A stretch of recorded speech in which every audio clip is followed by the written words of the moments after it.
Servus Leute und willkommen zu einem weiteren Battlefield 5 Video. Vielen Dank, dass ihr einmal mehr mit am Start seid. Leute, wir haben ja einiges an News zu Battlefield 2042 bekommen, deswegen ist es jetzt mal wieder Zeit für eure Wünsche aus euren Kommentaren. Und zwar, Opitz hat sich ein Video gewünscht zu dem Spezialpanzer Sturmtiger.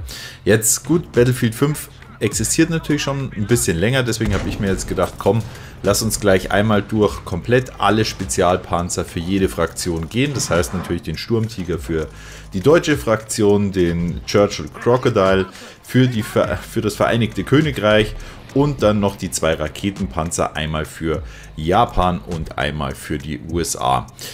Was an den Teilen richtig krass ist, warum und in der richtigen Situation ihr die auch einer V1 auf jeden Fall vorziehen solltet, und vielleicht auch noch mal ein kleiner Ausblick dann doch auf Battlefield 2042. Was wird uns da an Reinforcements erwarten? Bis jetzt haben wir ja nur die Info zu dem Robo-Hund, also vielleicht werden wir da auch noch die eine oder andere steile These aufstellen. Das alles erfahrt ihr im heutigen Video.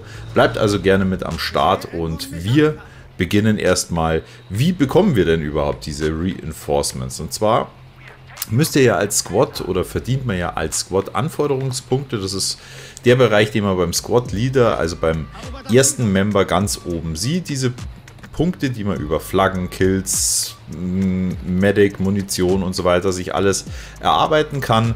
Und da habt ihr ja mehrere Auswahlmöglichkeiten, angefangen ja von einem Versorgungsabwurf, einem Rauchbeschuss, einer Panzerabwehrkanone, natürlich der V1 und eben auch diesem Spezialpanzer. Artilleriebeschuss ist natürlich auch noch mit dabei. Und den könnt ihr dann entsprechend über diese Funktion euch auswählen bzw. heranrufen.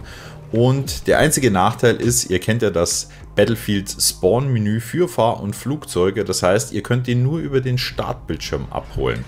Jetzt ist natürlich logischerweise so: Wenn ihr jetzt Squad Leader seid, ihr ruft den Panzer, dann braucht ihr irgendeinen aus eurem Squad, der dieses Fahrzeug auch in relativ zügig dann auch abholt, weil der ist nur ein paar Sekunden oder ich glaube eine halbe Minute in Summe verfügbar. Wenn der dann nicht abgeholt wird, dann verschwindet das Teil einfach wieder. So, alternativ, wenn ihr natürlich jetzt random unterwegs seid, so musste es ich jetzt auch für dieses Video machen. Ich habe den Panzer gecallt, Startmenü. Nicht Startmenü kommst du nicht, sondern ich habe mich selber über den Jordan schicken lassen. Ja, so ist das. Und dann kann man sich eben diese Panzer wählen. Ja, das ist auf jeden Fall ein Nachteil. Da freue ich mich auf jeden Fall auch Battlefield 2042. Da kann man sich ja seine eigenen Fahrzeuge, und es wird mit Sicherheit auch Reinforcements dann wieder geben, einfach übers Tablet bestellen. Dann kommt der Panzer da angeflogen.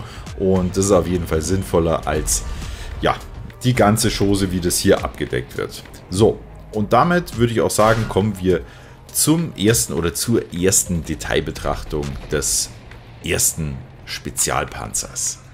Beginnen wollen wir also mit der deutschen dicken Bertha, und zwar dem Sturmtiger. Man sieht es ja schon rein optisch an der Hauptkanone bzw. dem Hauptgeschütz. Ja, das ist ein richtig dickes Teil. Ja, 380 mm, das Teil One-Hitted Tanks und hat noch dazu jede Menge Splash Damage. Das macht einfach alles auch an Gebäuden platt, was dir in den Weg kommt. Ja, hat natürlich auch ein Stück weit Nachteile, weil das Hauptgeschütz braucht ewig lang zum Nachladen und der Sturmtiger hat auch kein bewegliches Kanonenrohr. Also wie beim Sturmgeschütz auch, müsst ihr euch mit dem kompletten Tank in die Richtung drehen, wo ihr hinschießen wollt.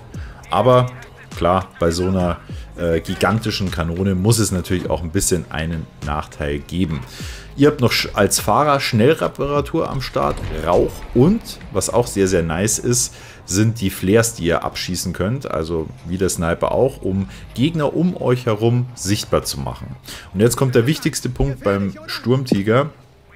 Nachdem ihr nur das Hauptgeschütz habt, Flares habt und Rauch und eine Schnellreparatur, merkt ihr schon, wenn jetzt da die Sturmsoldaten um euch herumlaufen, allein habt ihr keine Chance. Also es ist wirklich wichtig, dass ihr eure Squadmates auch in diesem Panzer mit einladet, weil Einer davon kann einen Granatwerfer bedienen, mit dem kann man die Infanterie absolut auf Distanz halten, ist überhaupt kein Problem.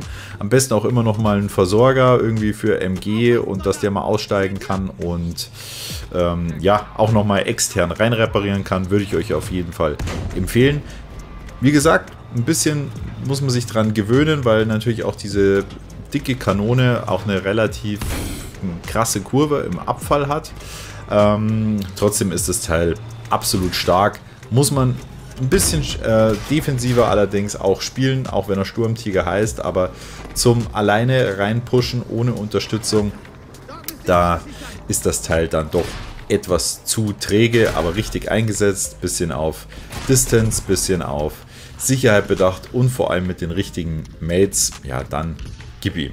Auf der britischen Seite bekommt ihr den Churchill Crocodile und der ist schon ein Stück weit dynamischer. Erstens hat er eine bewegliche Hauptkanone, die einmal in der Basis mit einem 42 mm Mk5 ausgestattet ist und ihr könnt alternativ noch auf eine panzerbrechende Munition wechseln, ganz einfach als Alternativmunition. Ihr habt selber noch ein MG am Start, ihr habt Schnellreparatur am Start und ihr habt Rauch mit am Start. Und jetzt kommt nochmal ein besonderes Gimmick, das ist der Flammenwerfer, den euer Beifahrer dann wieder benutzen kann und natürlich auch nochmal ein MG. Was man wirklich sagen muss, gerade diese Hauptkanone, erstens, ihr könnt halt wie beim regulären Churchill halt auch euren Turm mitdrehen und diese Kanone ist insofern sehr, sehr stark, weil man fast nicht nach oben halten muss. Also das ist die Laserbeam an Panzergeschützen bzw. Panzermunition. Ja, ist natürlich ein bisschen dasselbe wie beim Sturmtiger auch. Wenn ihr den offensiv einsetzen möchtet, dann braucht ihr einfach gute Mates, damit der Tank erstens am Leben bleibt und die sich halt auch ein bisschen um die Infanterie kümmern. Ja. Beim Sturmtiger natürlich, der ist langsamer, dafür hat er noch Flares am Start und die Granatwerfer-Dudes. Aber hier mit dem Flammenwerfer, da kann man schon gut rein pushen, ja, der macht vorne alles weg und ihr könnt dann noch mit dem Hauptgeschütz unterstützen, beziehungsweise könnt ihr da dann auch gegen Infanterie selber ein bisschen schauen. Also macht auch richtig Spaß das Teil. Wie gesagt, immer versuchen, das Ganze ein bisschen im Team anzugehen, dann tut man sich da einfach ein gutes Stück leichter und ja, ich betone es deswegen so oft, weil das bei diesen Panzern auch wirklich wesentlich wichtiger ist als jetzt bei dem japanischen Hachi und bei dem T-34 der USA. Das sind nämlich zwei Raketenpanzer, die nahezu auch das gleiche Loadout haben. Da muss man vielleicht auch sagen, okay, ob da ist ein bisschen die Ideen ausgegangen. Ich weiß es nicht, aber ist natürlich balance-technisch dann auch wesentlich einfacher, wenn einfach beide Panzer komplett gleich sind. Nichtsdestotrotz, ihr habt bei beiden Panzern, ich fasse die jetzt auch einfach mal zusammen, das ist für uns dann auch einfach ein bisschen einfacher und ja, wir wollen ja jetzt hier keine Videostreckung machen, nicht wahr? Und zwar, ihr habt immer Raketen mit dabei, die haben einen ordentlichen Splash-Damage und die müsst ihr eigentlich wie so ein Mörser einsetzen. Ja? Also am besten breit streuen, da braucht man schon ein bisschen. Ich brauche auch immer wieder ein bisschen, weil ich sie dann doch nicht so oft nutze, dass man sich da auf die jeweilige Distanz ein bisschen einschießt und dann ist das Ding aber wirklich absolut krass. Da sind wirklich die dicken Multikills drin, da könnt ihr abnormal abfarmen, also macht richtig, richtig Laune.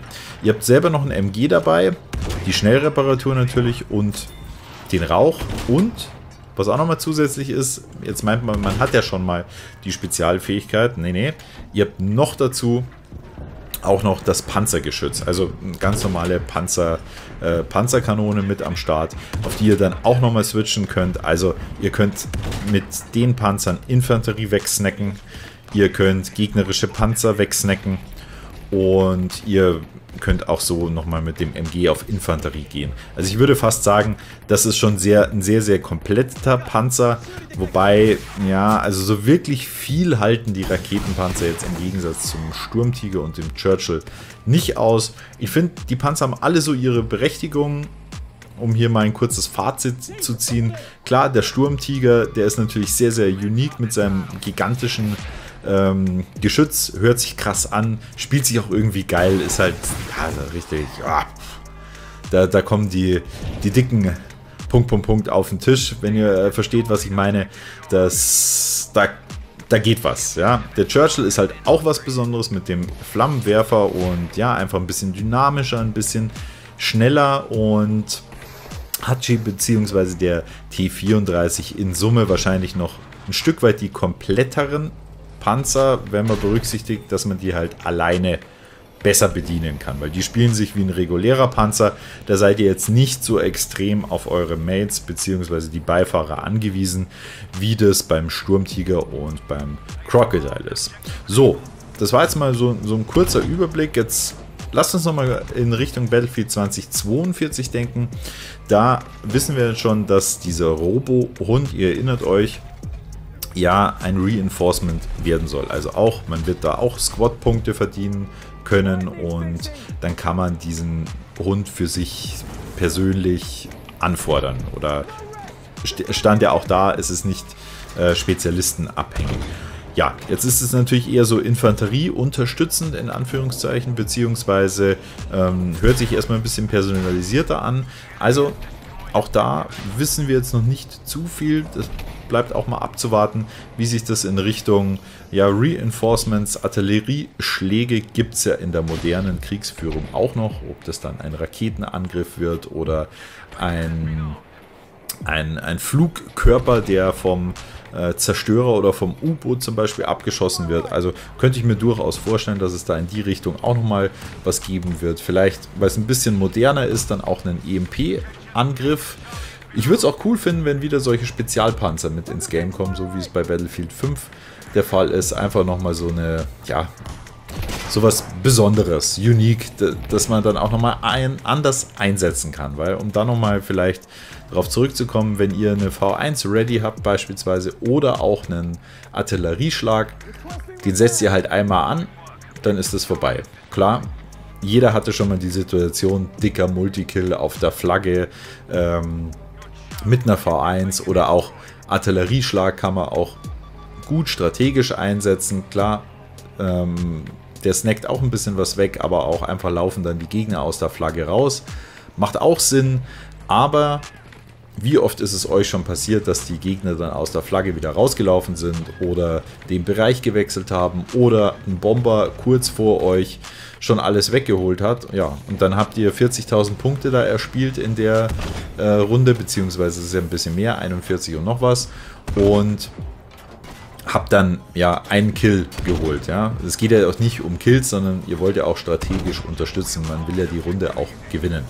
Und da ist es meiner Meinung nach immer besser, wenn man sich dann so einen Spezialpanzer erstmal holt, sofern er denn verfügbar ist, als dass man auf die V1 spart oder den Artillerieschlag einsetzt. Ja, macht immer mehr Sinn, den ein bisschen am Leben halten. Den könnt ihr auch immer wieder aufmunitionieren. Also das ist nicht vorbei, wenn da einmal die Moon alle ist, und deswegen kann ich das nur jedem ans Herz legen. Probiert die Dinger mal aus. Schreibt mir an der Stelle auch gerne mal in die Kommentare, was ist denn euer Lieblingspanzer oder ja, euer Lieblingsspezialpanzer? Wie sehr nutzt ihr die? Gefällt euch das oder ja, verzichtet ihr darauf und erspart euch die V1 oder den Artillerieschlag? Wie gesagt, das an der Stelle gerne in die Kommentare, wenn ihr jetzt auch nochmal einen Wunsch habt zum Thema Fahrzeug, zum Thema Waffen-Review, Flugzeug-Review, whatever, dann packt mir das an der Stelle gerne in die Kommentare. Für mich ist auch immer wichtig zu wissen, ob euch solche Formate dann auch gefallen. Ja, auch hier gerne ein Feedback. Ist euch das jetzt zu, wie soll ich sagen, zu viel auf einmal? Wäre es euch jetzt lieber, dass man das ein bisschen aufteilt, oder ja, zeigt mir einfach mit einem Daumen nach oben, hat es euch gefallen oder nicht. Und ich würde sagen, wir sehen uns dann zum nächsten Video bzw. zum nächsten Livestream. Haltet die Ohren steif wie immer und bis dann, euer A-Team.